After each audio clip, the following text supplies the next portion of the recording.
Bonjour, bonsoir et bienvenue sur la meilleure émission pour votre transition vacances, rentrée des cours. Et pour les plus vieux, c'est simplement votre meilleur rendez-vous du mois, chaque mois par votre présentateur préféré Melvin. Bienvenue au top du top.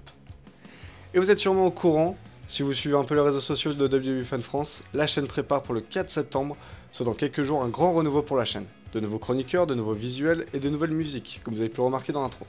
Car oui, messieurs dames, le top du top va bientôt changer de peau. Elle a même bien commencé puisque le format change déjà, le top du top étend son territoire de travail au-delà du main roster. On s'attaque aussi au network avec NXT et 205 Live. Le classement NXT sera construit avec les performances des catcheurs NXT durant les shows hebdomadaires et Takeover. Quant au Cruiserweight, les performances notées sont sur 205 Live mais également Raw. Ce serait ridicule de ne pas récompenser des catcheurs qui se combattent plus régulièrement et plus intensivement. Assez de blabla, restez découvrir la version 1.5 du top, version août 2017. Vous allez avoir quelques surprises, et commençons par le top du top des tag teams.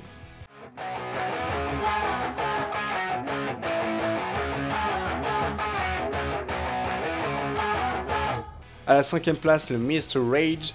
Ils conservent leur place grâce à leur présence hebdomadaire, mais moins d'activité que le mois précédent. À la 4ème place, les Hardy Boys. L'équipe légendaire perd 2 places à cause de leurs résultats trop instables. 3 défaites pour Matt Hardy. Jeff Hardy va tenter de remonter la pente en cherchant le titre intercontinental pour son 5ème règne. À la 3ème place, The Club. Absent à SummerSlam est très présent dans les grosses rivalités. Après avoir aidé Big Cass dans sa rivalité avec Enzo Amore et le Big Show, suite à la blessure de Cass durant le Raw suivant SummerSlam, le club continue de se trouver des rivaux de taille. Récemment, ce fut Cena et Reigns, et ils n'ont pas l'air de s'entendre avec les Hardy Boys. À la 2ème place, les Usos. Ils progressent que d'une seule place, mais ils ont tout explosé. Un match incroyable en pré-show de SummerSlam et surtout 5 shows, 5 matchs, 5 victoires. Ceux qui ont le plus gros nombre de victoires devant Ambrose et Cena. Mais à la première place, difficile de détrôner les petits nouveaux. The Mini Shield is here. Et leur activité à Raw est assez phénoménale. Là où les Usos combinent 5 matchs, Micro Shield en combine 8. Avec un Dean Ambrose imbattable qui s'offre 4 victoires en 4 matchs. 2 en solo et 2 en tag team. Entre les Usos et le Petit Shield, Raw et SmackDown ont d'incroyables équipes dominantes. Mais je connais un lieu formidable où des équipes dominent pas mal aussi. Messieurs dames, voici le top 5 des meilleurs performeurs de NXT.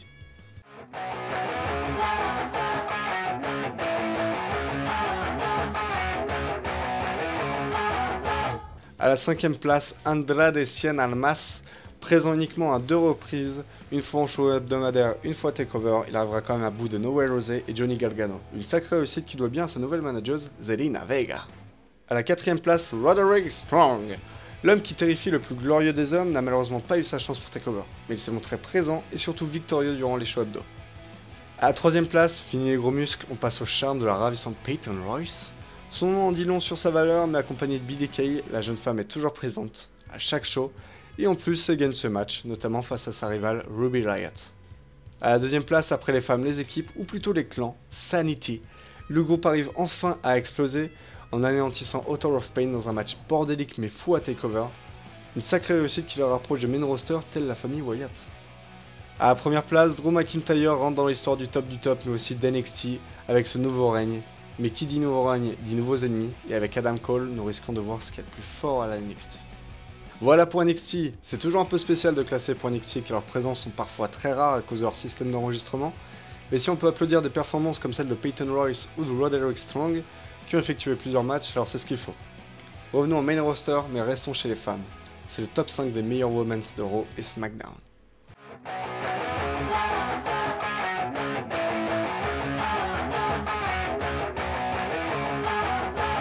À la 5ème place, Alexa Bliss. Certes, elle a récupéré son titre pour s'offrir un 4ème règne. Certes, elle était là chaque semaine, mais c'est pas celle qu'on a le plus vu catcher ou parler. Une performance vraiment moyenne, voire faible.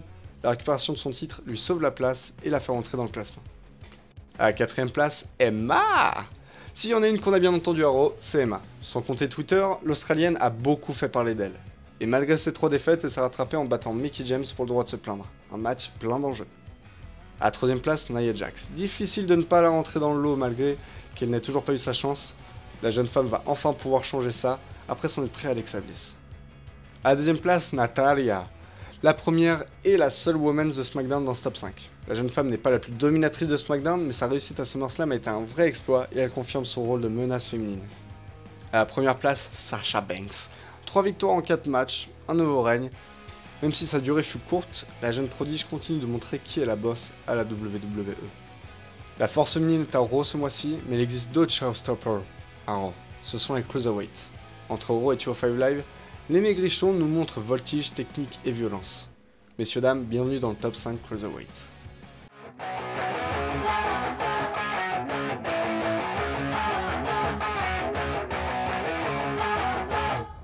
À la 5ème place, Rich Swann. Avec sa rivalité slash amitié avec TJP, Swann enchaîne les matchs à 205 Live. 2 victoires, 2 défaites, c'est pas si mal. À la 4ème place, Grand Metalik. Je suis très content qu'il soit déjà dans le classement car c'est sûrement la meilleure définition de luchador qui existe dans la division Cruiserweight.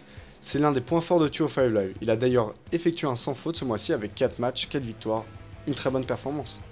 À la 3ème place, Cedric Alexander. Le seul catcheur à avoir catché chaque semaine ce mois-ci à 205 Live en plus d'euros. 4 victoires en 5 matchs, une performance forte pour une grande présence. À la 2ème place, Neville. Pour cette première, le roi del Cruiserweight n'est pas premier car si c'est le champion, il n'explose pas autant l'écran que son rival. Parce qu'à la première place, Akira Tozawa. Avec Neville, ils sont très proches, mais une différence les éloigne. Raw. Là où Tozawa a effectué 2 matchs pour 2 victoires chez les Rouges, Neville a simplement subi la perte de son titre à Raw. Une erreur qu'il rattrapera à SummerSlam, mais Tozawa est déjà au-dessus ce mois-ci. Les Cruiserweights sont de véritables performeurs, mais il est temps de passer à la crème de la crème, le meilleur des meilleurs.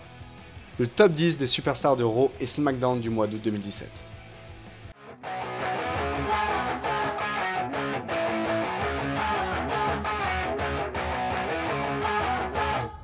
À la 10ème place, Jason Jordan. Oui, je comprends que le premier mot qui sort de la bouche soit WTF ou OMG, ou n'importe quelle abréviation pouvant refléter votre choc, mais c'est bien vrai ce qui se passe. Tout d'abord car il a battu un juif qui s'appelle Jean-Pierre Goulet, et ça c'est vraiment badass.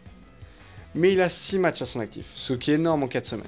Ses victoires sont simples et faciles, mais il a perdu face à Baylor et fut éliminé en dernier par Jeff Hardy d'une Battle Royale. Il était très actif, même s'il peut dire merci papa. À la 9ème place, Finn Baylor. Enfin l'Irlandais de retour dans le top du top, c'est pas le plus impressionnant dans ses statistiques, mais sa rivalité avec Wyatt l'a gardé sur le droit chemin, s'approchant peu à peu de l'or. À la 8ème place, Roman Reigns. Alors je vous préviens maintenant, mais Jason Jordan et Roman Reigns c'est que le début. Au moins nous fêtons son retour dans le classement, mais le Samoan a eu beaucoup de difficultés ce mois-ci. Avoir 3 ennemis c'est difficile, donc les scores sont mitigés, mais sa présence, même si légèrement faible, il reste un acteur inconditionnel de Raw. À la 7ème place, Randy Orton. Les US sont moins fortes, mais je sens que vous vous posez des questions. C'est très simple. Orton n'est pas le plus actif de SmackDown, mais son mois d'août revient à 3 victoires pour 3 matchs. De plus, il fout un sacré bordel à SmackDown avec sa rivalité avec Rusev et son attaque surprise sur Nakamura. À la 6ème place, Edge et Styles. Lourde chute pour l'ancien numéro 1 du top, même si sa présence est toujours aussi forte, notamment en micro et en vaincu ce mois-ci, mais j'en connais qui ont fait encore plus lourd. À la 5ème place, The Usos. Oui, je sais, c'est OMG, WTF de mettre une tag team dans le top superstar. Mais comment ne pas mettre 2 des meilleurs performeurs du mois juste parce qu'ils sont en équipe? Leur travail est très bon, ils sont très actifs et offrent du bon contenu. C'était la moindre des choses de leur offrir cette place. À la 4ème place, Seth Rollins. Je dois sûrement devenir paranoïaque, mais certains doivent sûrement se demander « Mais si les Usos sont ensemble, pourquoi pas le Little Chid ?» Et la réponse est simple. Et je pense que vous le savez, parce que les Usos ont toujours catché en équipe, à l'inverse de Cadet Shield, qui ont principalement catché en solo. À la 3ème place, Dean Ambrose. Et bah non, c'est Jinder Mahal. Ah, vous l'avez pas vu venir celle-là, hein. Et bah moi non plus, je vous rassure. Car le monsieur a 2 victoires pour 5 matchs, mais sa forte présence hebdomadaire et sa victoire à SummerSlam face à Nakamura lui a été d'une grande aide. À la 2ème place, Dean Ambrose. Et bah non, toujours pas, lol MDR. C'est John Cena, et là c'était bien plus évident. Le mec est à SmackDown, puis Raw. Il détruit la carrière de Baron Corbin, puis la crédibilité de Roman Reigns au micro. Il effectue 4 victoires, une à SummerSlam, une à SmackDown et 2 à Raw. Tout va bien pour lui, il arrache tout, mais à la première place, c'est Dean Ambrose. Non, vraiment 4 matchs, 4 victoires, un tout nouveau règne qui fait de lui un Triple Crown Champion, le dernier depuis Daniel Bryan et le premier du Shield. En plus de sa présence au micro, le monsieur a tout simplement dominé le WWE Game ce mois-ci. Et voilà pour l'édition 1.5 du top, j'espère qu'il vous a plu. N'hésitez pas à laisser un petit j'aime si le concept vous plaît et que vous voulez en voir encore plus. Un commentaire pour laisser vos réactions concernant les classements et notamment les 2 nouveaux classements qui remplacent le top WOW et Rivalité, qui étaient bien trop instables à travailler. On se retrouve le mois prochain pour analyser le mois de septembre avec un tout nouveau design. Passez un bon mois de septembre, bon courage à tous, et on se retrouve pour la version 2.0. Ciao. Everything changes.